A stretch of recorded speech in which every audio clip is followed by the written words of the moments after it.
Почитувани, добро вечер. Започнуваат вестите на Канал УС.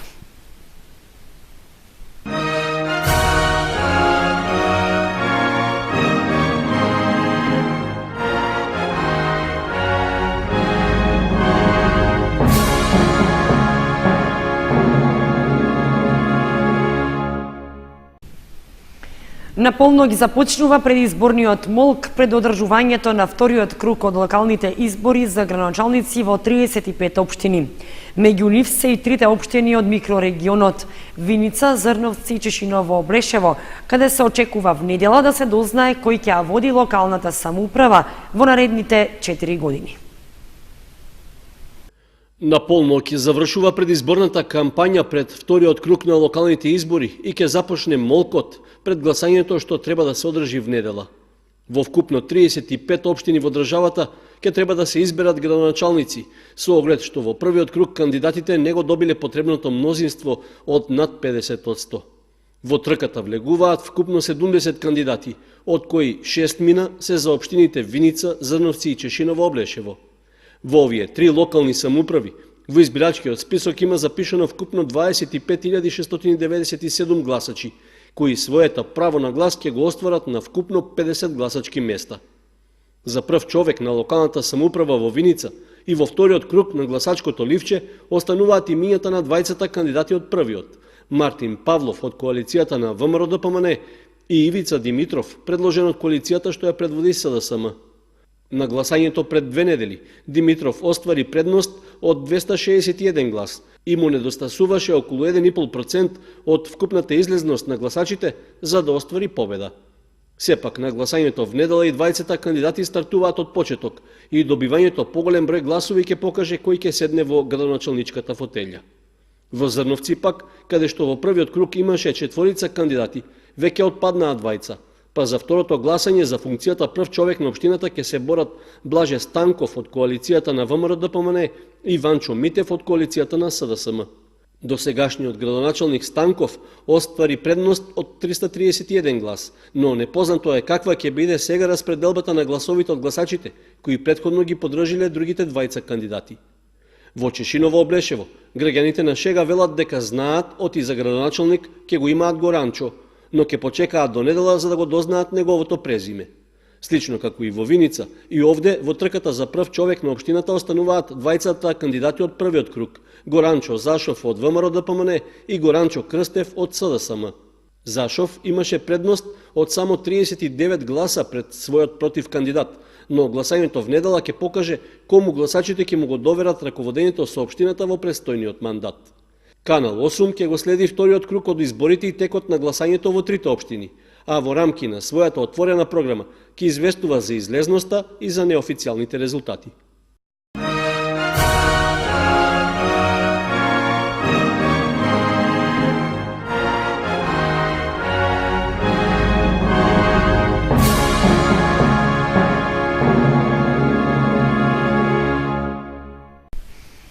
Завршен е огласот со кој општина Кочани бараше понуди за идејно решение за уредување на околината на споменикот на слободата. Пристигнале 5 предлози, од кои жири комисијата одбрала само еден, што ќе ја добие третата награда. Вкупно 5 пријави со идејни решенија пристигнале во општина Кочани на објавениот оглас за уредување парк во околината на споменикот на слободата на Ридот Локубија. Сите се од архитекти од Македонија, кои изразиле своји размислувања како треба да изгледа окружувањето, што заедно со споменичниот објект подолг период се без никаква интервенција. За да се предизвика поголем интерес, во текот на летото од општината беше упатен јавен повик со кој на заинтересираните им се нудија и парични награди за најдобрите решенија. Сепак, по разгледувањето на пристигнатите трудови, 5-члената жири комисија од локалната самоуправа на Кочани одлучила дека само еден заслужува поголемо внимание. Се работи за предлогот на архитектот Сара Симовска од Скопје, која ќе ја добие третата награда во износ од 25.000 денари во бруто износ.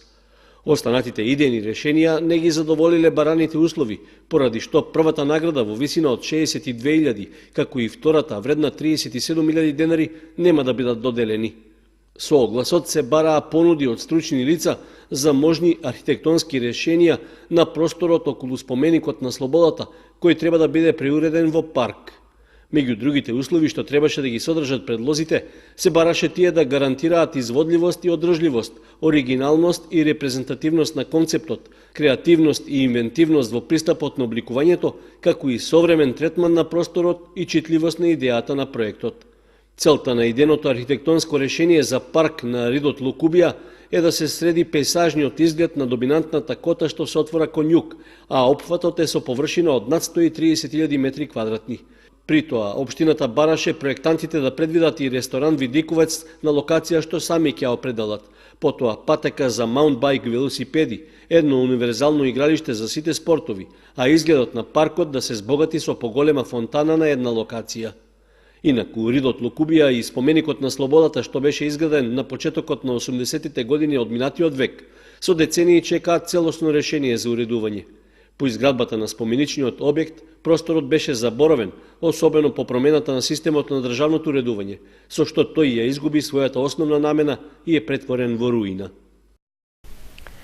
Да се одвојат учениците од компјутерите и да се вратат на традиционалните игри што ги играле нивните родители. Е целта на проектот "Ајде да играме живо, а учиме дигитално", што основното училиште Страшо Пинџер од село Соколарци, општина Чешиново, Облешево, го реализира како дел од Еразмус плюс програмата. Денеска во училиштето беше реализирана обука како дел од овој проект. Ајде да играме живо, а учиме дигитално е Еразмус плюс проект во кој е вклучено и основното училиште Страшо Пинџер од село Соколарци, општина Чешиново, Облешево, заедно со уште 5 европски училишта од Турција, Романија, Бугарија, Полска и Литванија. Преку проектот, учениците и наставниците преку разни активности се запознаваат за начините и апликациите за користење на модерната технологија во процесот на учење, а во исто време, преку забавни, спортски и културни активности и манифестации, учат за природата и игрите на отворено и затворено. Целта е зголемување на дигиталните компетенции кај наставниците, тоест употреба на паметна табла или смартбор, употреба на платформата Moodle, со која што наставниците и учениците ќе можат да се поврзат со партнер училиштата од другите држави и во исто време презентирање на традиционалните игри со кои што ќе можеме да ги одделиме учениците да го поминуваат слободното време преку игра, а не пред самите компјутери. Во текот на овие 2 години ќе се изврши помеѓу учениците од нашето училиште и учениците од другите 5 држави, во кои ќе имаме 6 меѓународни посети и тие ќе дојдат кај нас. Се ни е во план. Секој месец имаме активности кои што ќе се извршуваат од страна на дел од наставниците и учениците. Најмногу се опфатени учениците од 1 до 6 оделение. Активности кои секој месец се извршуваат, ќе имаме часови по англиски, ИКТ настава, тоа се дополнителни часови од страна на наставниците, внатрешни активности, надворешни активности, спорт и уместност. Целата работа сакаме учениците да ги одвоиме од компјутерите и да ги вратиме на оние традиционални начини на игра, а исто така сето тоа може да се види и на интернет, со што учениците ќе бидат исто така поврзани и со компјутерите, а и со внатрешните игри, што можеби ќе биде поинтересно отколку до сега. Некои од споменатите активности како дел од проектот се веќе завршени, меѓу кои и изложба и подготовка на етнохрана од страна на учениците од село Чешиново, спортски активности од учениците од село Уларци, математички активности во село Спанчево. Во понатамошниот период ќе следуваат и други внатрешни и надворешни активности. Проектот ќе трае 2 години, почнувајќи од октомври оваа година, а ќе заврши во септември 2019 година. Родителите во улога на предавачи. Средба и едукација се одржа во основното училиште Раде Кратов, че овој пат меѓу учениците и Центарот за јавно здравје Кочани на тема хигиенски навики. Родителите во улога на предавачи е активноста што продолжи да се реализира во основните училишта во Кочани. Станува збор за вклучување на родителите во воспитно-образовниот процес на таков начин што своето образование го користат да им предаваат и да им помогнат на учениците во делот што е од нивната област и работа. Денешната активност беше спроведена меѓу родителите на учениците од Основното училиште Рада Кратовче, кои што работат во Центарот за јавно здравје Кочани. Минатите 3 учебни години се реализираше проектот Заедничка грижа за правилно насочување на учениците, во чии рамки се реализира одреден број на предавања од наши родители, се со цел да се поттикнат учениците за правилни навики на различни теми. Иако овој проект оваа учебна година не стартуваше, сепак ние нашите родители не ги забораваме и сметаме на нивната поддршка во реализација на најразновидни активности планирани со нашата годишна програма за работа на училиштето. Како дел од ваквите активности е денешното предавање на тема здрави навики, реализирано од страна на родителката Сања Крстева, инаку вработена во Центарот за јавно здравје Кочани, и незината работна позиција не натера да ја викнеме во улога на предавач, и таа преку презентацијата ќе им објасни на најмалите ученици за тоа што се хигиената и хигиенските навики кои тие треба да ги стекнат уште од најрани нозе, за да имаат услови за правилен раст и развој. Преку презентацијата децата ќе се запознаат со 5 најважни навики за миењето на лице, заби, раце, каква храна треба да користат, од што таа храна треба да се состои, дека им е потребна континуирана физичка активност и добар сон. Соработката на училиштата со Општата болница, Центарот за јавно здравје, полицијата и другите институции продолжува и понатаму, а целта е едукација на децата и остварување непосреден контакт со одговорните лица во установите.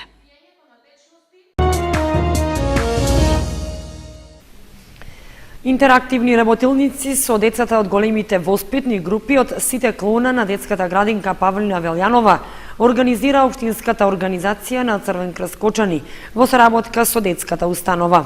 Целта на работилниците е едукација на децата за применување здрави хигиенски навики. Чисти рачења носат здравје е темата на едукативните работилници што Општинската организација на Црвен крст Кочани ги организира со децата од големите воспитни групи од детската градинка Павлина Велјанова.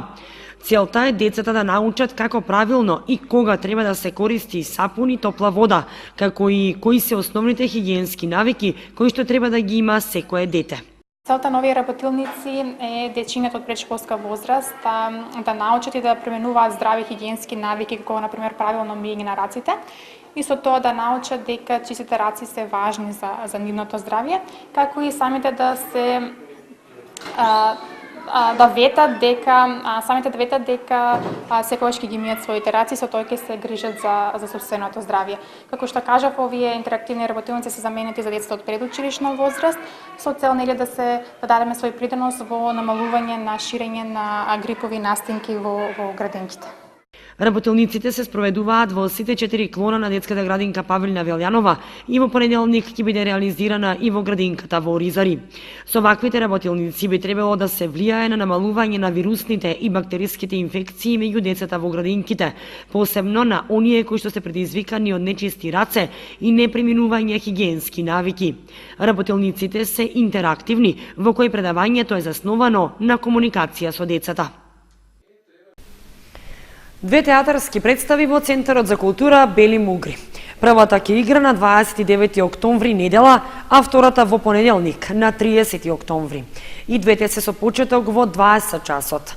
Станува збор за камерни представи, кои што се наменети за лица над 16 години.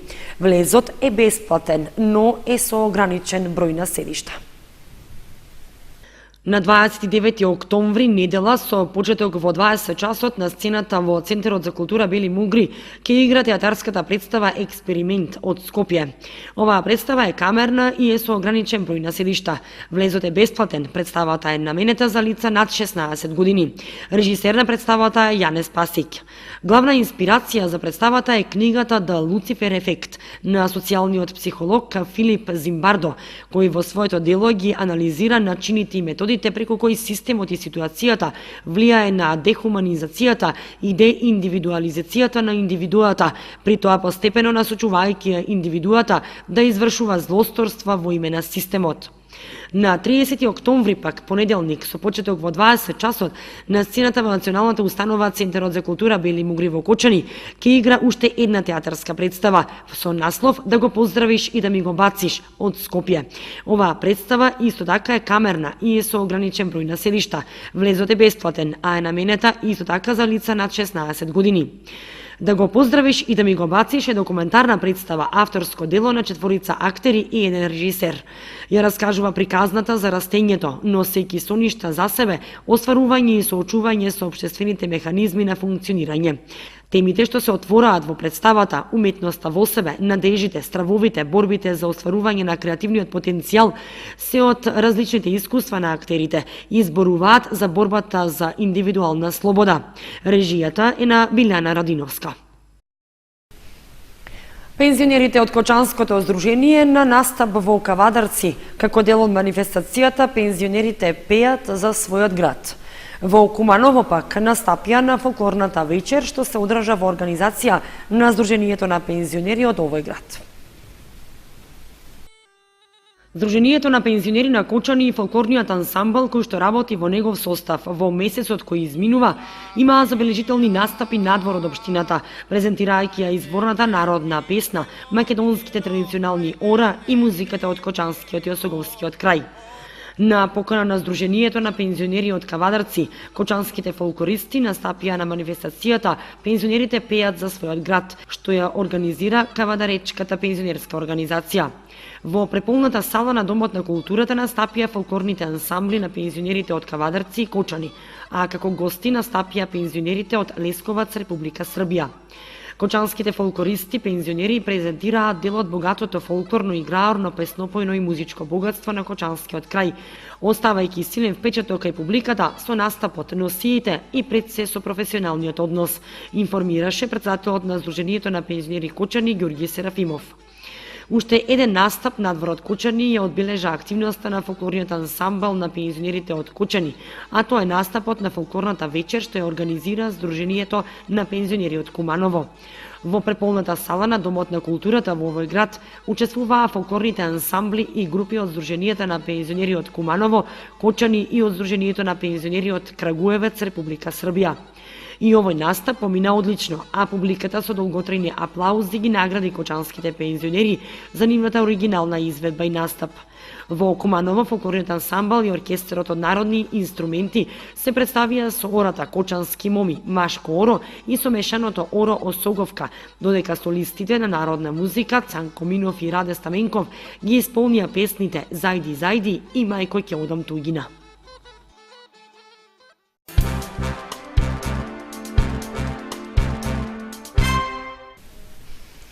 И како што налага традицијата, невестите кои годинава го кажале судбоносното да, и оваа година беа дел од литургијата и вечерната богослужба, што по повод празникот Света Петка се одржа во православниот храм Свети Великомачени Ѓорги во Кочани. Адетот е да ги догорат свеките од венчавката и да месат погача за здравје.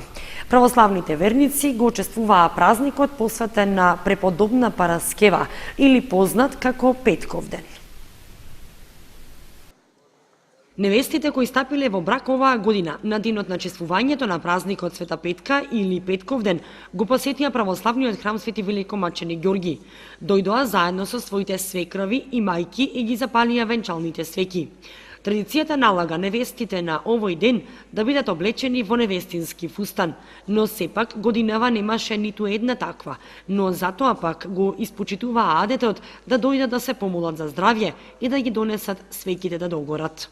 Вчера на вечерната богослужба и денес на литургијата, ние невестите дојдовме да запалиме свеќи од венчавката, за да Бог ни даде здравје, мир, спокојство во семејството и пред се пород.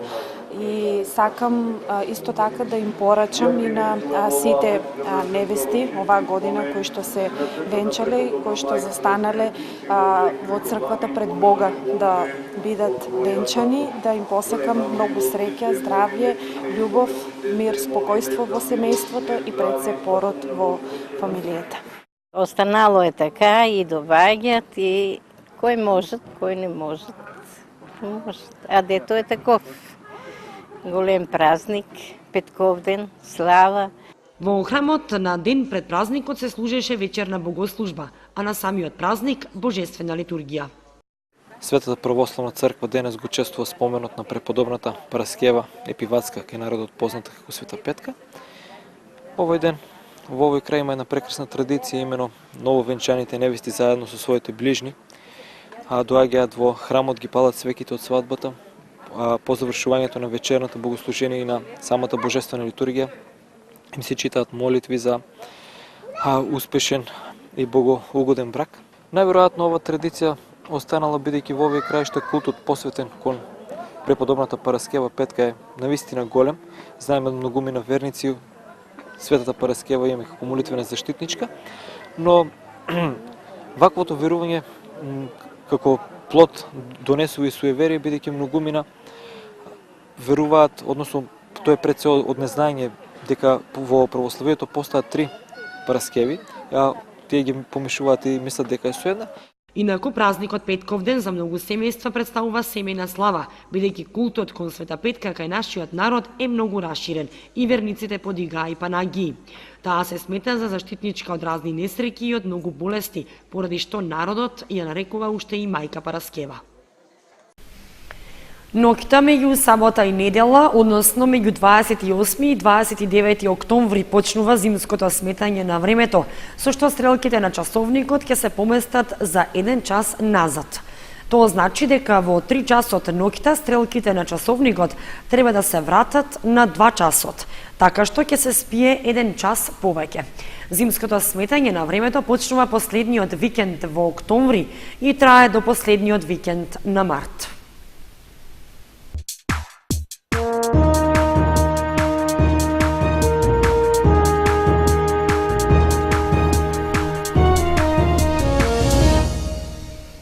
И за крајот вестите, спортската информација.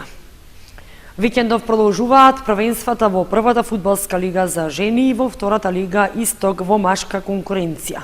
Осогово ќе гостува во Гевгелија против Кожув, а женскиот фудбалски клуб Кочани ќе патува во Куманово против 8 пласираната екипа на Речица.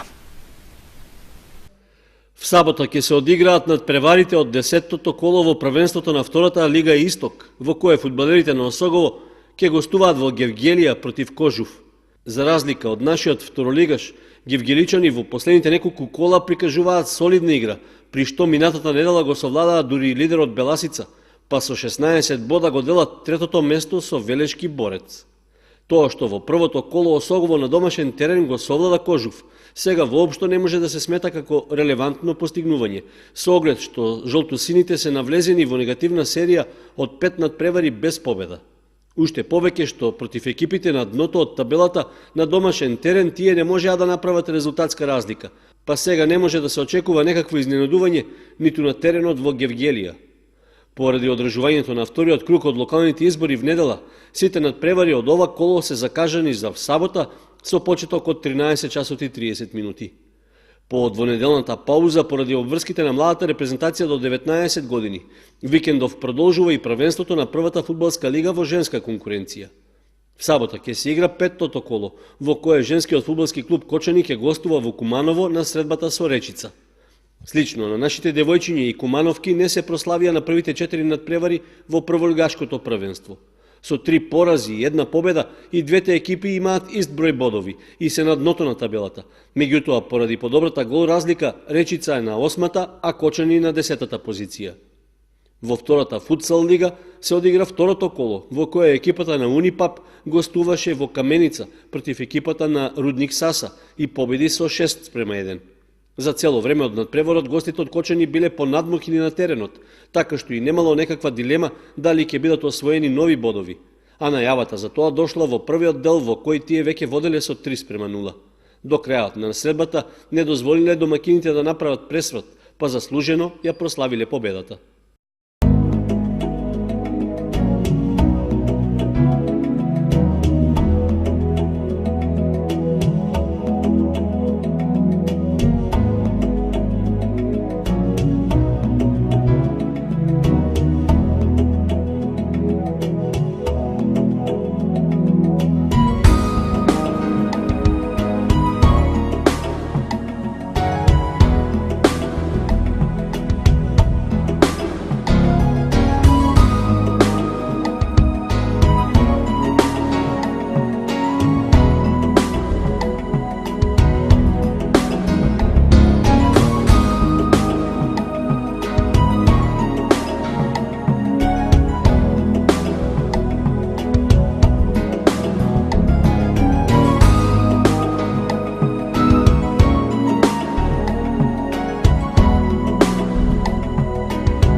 Почитувани, со прогнозата за времето го завршуваме и ова петочно издание на вестите на Канал 8. Информациите ги имате и на нашата веб страница kanal8.mk. Ви посекуваме пријатен викенд. Довидување.